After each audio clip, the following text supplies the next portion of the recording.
origem.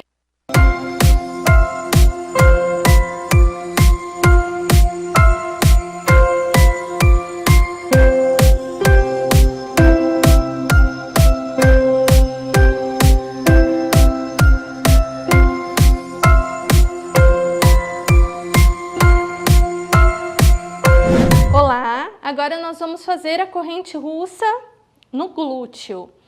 Então, o que eu preciso pensar para fazer a corrente russa no glúteo? Naquela mesma questão que nós já havíamos abordado antes, eu preciso trabalhar origem e inserção desse músculo. Não é necessário que você coloque mais de 2 placas no músculo, é origem e inserção.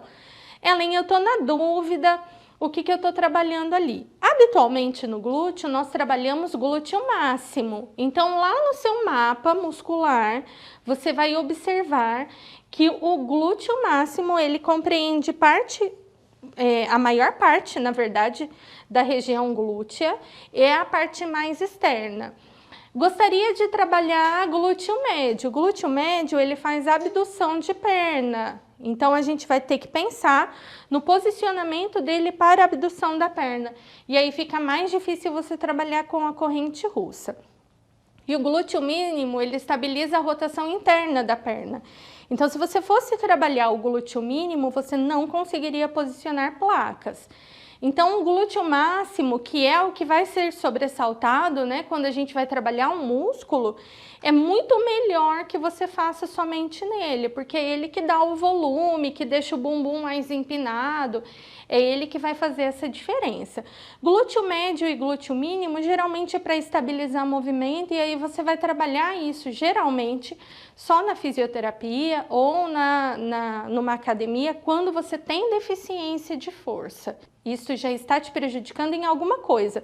Por exemplo, na marcha, né, no jeito de caminhar, ou você anda sentindo dor, alguma lesão nesse sentido.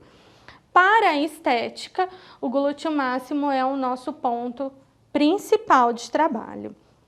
Então, o glúteo máximo, ele está saindo aqui, né, da região sacral e está com inserção no fêmur. Então, eu vou posicionar um aqui e um aqui. Ai, Ellen, o meu bumbum é muito grande, eu posiciono mais de uma placa? Não, o músculo é o mesmo. Então, eu vou posicionar um eletrodo aqui, mesmo se o glúteo for muito grande, tá? Eu já passei o gel neutro, como nós já fizemos anteriormente, então ele já está posicionado na placa. Não precisa ser muito gel neutro, não. Nós vamos trabalhar com uma película só para fazer o contato da placa com a corrente. Deixa eu adesivar primeiro e aí depois eu posiciono mais 2 aqui para segurar essa placa no lugar.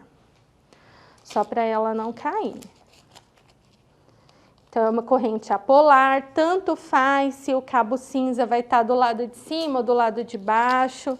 Não precisa ser igual do lado direito e do lado esquerdo. Agora, eu quero trabalhar o glúteo, eu preciso trabalhar os dois ao mesmo tempo? Eu sugiro que sim, porque é muito ruim quando só um lado do glúteo contrai. Eu gosto muito da corrente russa no glúteo, porque é uma região que habitualmente as pessoas não fazem muito trabalho na academia com ela. Então, eu vou fazer um exercício focando o glúteo na academia.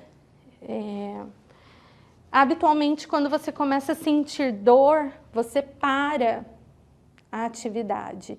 E isso não é legal, porque acaba afetando no desenvolvimento do músculo. E é um músculo difícil de trabalhar, porque mulheres geralmente têm uma quantidade maior de gordura na região. Vocês vão ver que a impedância, a corrente russa no glúteo é maior do que no abdômen, é maior do que na coxa, porque nós realmente temos mais gordura ali. Então, a dose vai ser bem maior. A fita gruda na luva e fica mais difícil de abrir. Mas é só para posicionar ela aqui, ó, para o eletrodo não ficar muito móvel. Então, nós já posicionamos, já fizemos toda a adequação do equipamento. Eu vou trabalhar modo síncrono para os dois trabalharem ao mesmo tempo, para não ficar desconfortável. E agora eu vou começar a subir. Então, vou dar Start e vou começar a subir a dose. Não precisa se preocupar com a dose de cada equipamento, eu só vou observar quando começar a contrair. Então, agora eu vou conversar com a minha paciente. Quando ela sentir a corrente, eu peço para ela me avisar. Tá sentindo? Agora sim. Tá sentindo? Nos dois lados. Quando começar a ficar um pouquinho mais forte e contrair, você me avisa. Tá um pouquinho mais. Um pouquinho mais. Olha que interessante, né? Na parte da frente, a gente tinha contração efetiva com 24 de dose. Eu tô trabalhando agora com 34 e não contraiu ainda. Por quê? Porque tem mais gordura no glúteo. Então, a gente continua subindo. Eu preciso ver contração visível. Começou a fibrilar. Não sei se vocês conseguem perceber que o músculo ele tá dando uma mexida. Tá? Essa mexida não é a contração efetiva. Eu preciso subir um pouco mais dessa dose.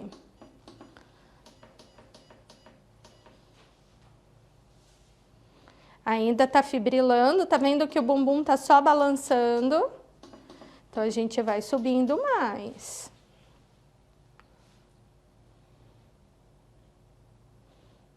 Começou a contrair, agora eu quero uma contração visível, uma contração bonita. Então, aumentei ali mais 4 de dose, vamos ver se já tá uma contração bonita. Nossa, falta um pouquinho mais. Tá, agora tá forte. Essa sensação que ela tá tendo é a da corrente passando no músculo, não é dor, tá? Para você imaginar o que tá acontecendo ali.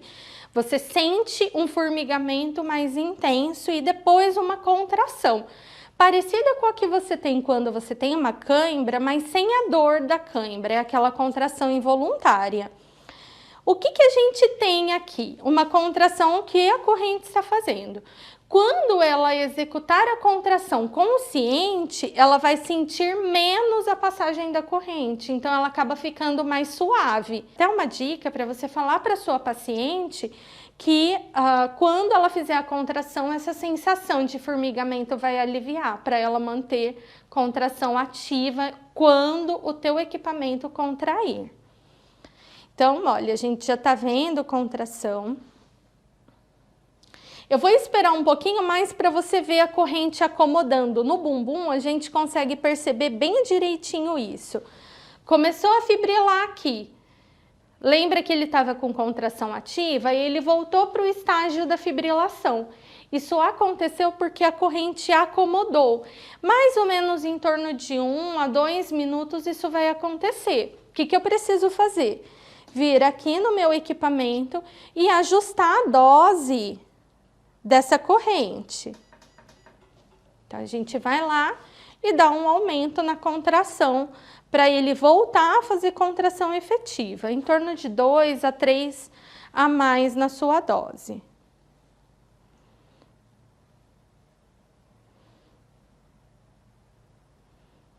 Ótimo. Vamos fazer uma contração visível maior.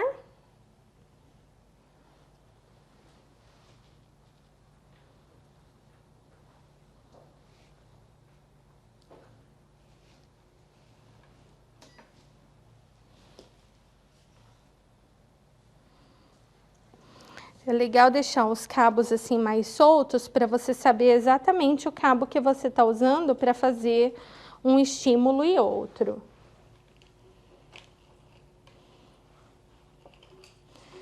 Lá na sua clínica, você pode organizar esses cabos em cabides, posicionar eles na sua maca, porque é uma confusão de cabo, eles são iguaizinhos.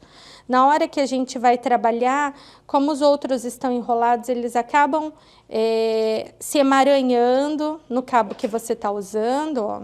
Então, é legal deixar tudo mais soltinho, para você não confundir os cabos. tá? Então, esse cabo aqui, que é o B, tá lá do outro lado. Vamos subir um pouquinho mais.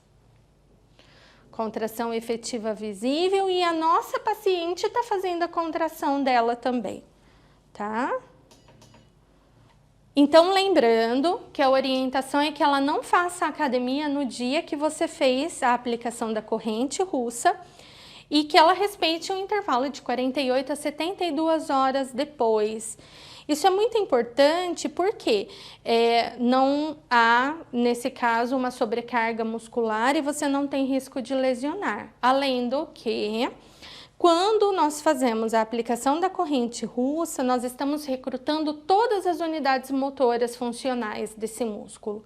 Então, ele realmente teve uma sobrecarga maior que, inclusive, deixa ele dolorido como se fosse numa atividade física comum, de execução de exercício. Então, ela pode ficar ali 2, 3 dias dolorida e você orienta ela que se ficar dolorido é normal, habitual e ela pode seguir a rotina clínica dela ou de trabalho normalmente, tá? Não é lesão. A lesão, ela perdura por mais tempo, não dura só 2, 3 dias, ela se estende por mais tempo. Se ela quiser diminuir a sensação de dor ali, é só fazer uma compressinha de bolsinha, inicialmente nas primeiras 24 horas, gelo e depois uma bolsinha de aguinha morna alivia bastante a tensão. Está bem?